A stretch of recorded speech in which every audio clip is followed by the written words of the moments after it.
राम राम सा स्वागत है आप सभी का मायर देश में। मैं हूं आपका दोस्त राहुल चित्तोड़ा।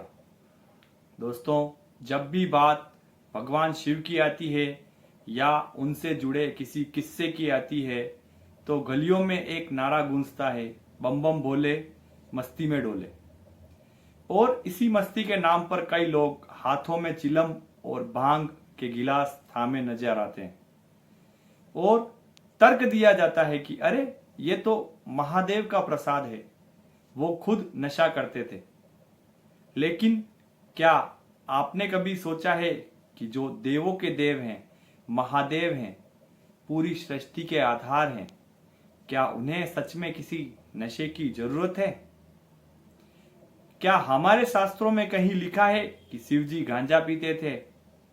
आज मायर देश पर हम इसी कड़वे सच का खुलासा करेंगे और एक शोध के जरिए जानेंगे कि आखिर ये भ्रम फैला कैसे।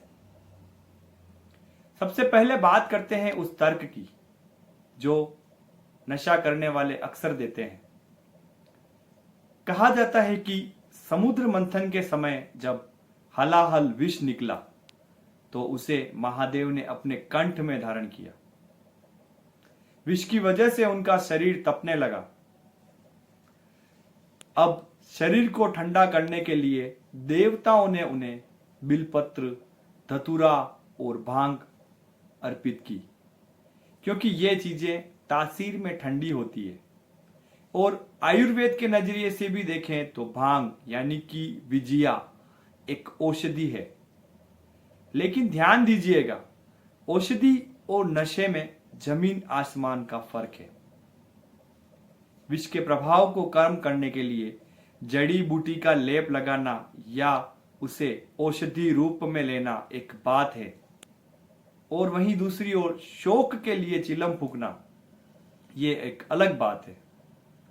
दोस्तों, मैंने और मेरी टीम ने कई शोध पत्र पढ़े। हमने कई विभिन्न रिसर्च पोर्टल्स को देखा। वहां स्पष्ट लिखा है कि किसी प्रामाणिक शास्त्र में इस बात का कोई उल्लेख नहीं है कि शिवजी गांजा या चिलम पीते थे। शिव महापुराण में भी इस प्रकार की किसी बात का उल्लेख नहीं है। तो फिर ये बात आई कहां से? दरअसल काशी, मथुरा और कुछ खास क्षेत्रों में कुछ लोगों ने अपनी नशे की लत को धार्मिक मान्यता देने के लिए इसे भगवान शिव से जोड़ दिया और तर्क बना लिया कि भांग गंगा की बहन है, क्योंकि ये गंगा किनारे उगती है। धीरे धीरे ये बातें गीतों और लोक कथाओं में घुल गई।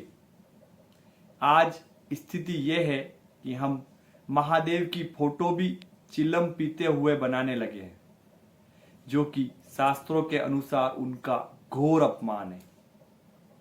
अब एक लॉजिकल बात करते हैं। शिव कौन है? वो आदि योगी है। योग का मतलब क्या है? अपनी इंद्रियों पर पूर्ण नियंत्रण। एक सामान्य साधु या योगी जब भी साधना करता है तो वो किसी नशे से दूर रहता है।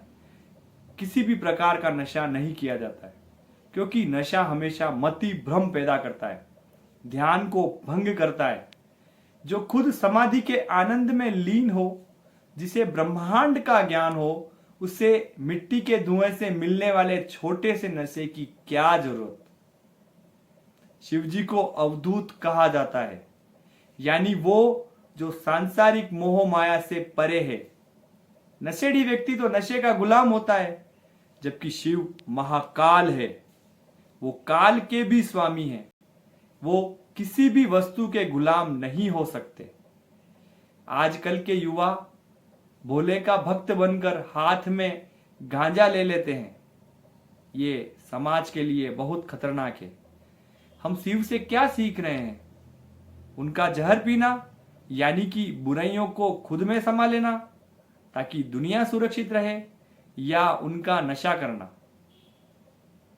एक लेख में साफ कहा गया है कि अगर आपके घर में ऐसी तस्वीरें हैं जिसमें शिवजी नशा करते हुए दिख रहे हैं तो उन्हें तुरंत हटा दें। शिव शुभ के प्रतीक है, शुभता के प्रतीक हैं, कल्याण के प्रतीक हैं। नशा कभी किसी का कल्याण नहीं कर सकता। तो दोस्तों, आज के इस वीडियो का सार यही है, महादेव ने जहर पिया था ताकि सृष्टि बच सके। उन्होंने भांग को औषधि के रूप में स्वीकार किया था ताकि विष की जलन शांत हो सके। उन्होंने कभी इसे मनोरंजन या नशे के लिए इस्तेमाल नहीं किया। अगर आप सच में शिव के भक्त हैं तो चिलम नहीं, उनके ध्यान और योग को अपनाएं। अपनी बुराइयों का त्याग करें, वही असली प्रसाद होगा। आपको ये जानकारी कैसी लगी कमेंट सेक्शन में जरूर बताएं और इस वीडियो को इतना शेयर करें कि महादेव के नाम पर नशा करने वालों तक ये सच पहुंच सके। चैनल को सब्सक्राइब करना ना भूलें। मिलते हैं अगले वीडियो में, तब तक के लिए जय हिंद, जय राजस्थान, राम राम सा।